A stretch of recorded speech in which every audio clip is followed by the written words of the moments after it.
The state of Minnesota launched a sweeping civil rights investigation of the Minneapolis Police Department on Tuesday, a week after a white officer is alleged to have killed a black man during an arrest, officials said.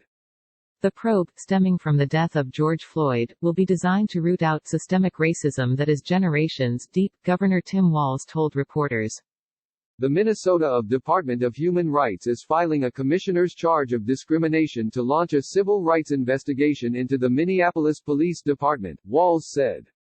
The investigation will review MPD's policies, procedures and practices over the last 10 years to determine if the department has utilized systemic discriminatory practices towards people of color. Human Rights Commissioner Rebecca Lucero said the agency served papers on the city at about 1 p.m. Central Time Tuesday.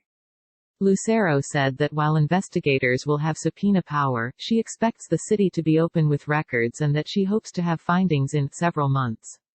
We're really hoping that this is something we can move very quickly on, because of shared values and goals around this issue, she said.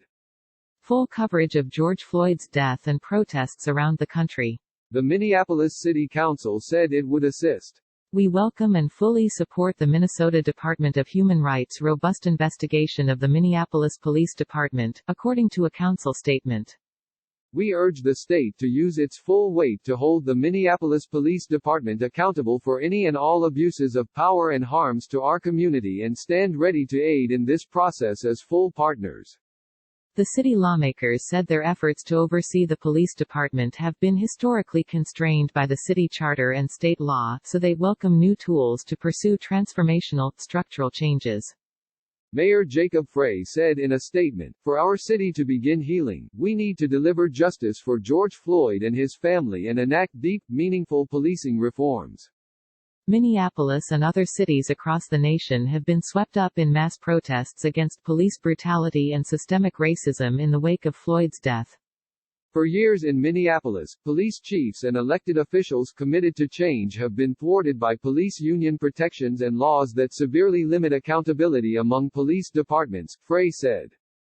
I welcome today's announcement because breaking through those persistent barriers, shifting the culture of policing, and addressing systemic racism will require all of us working hand in hand.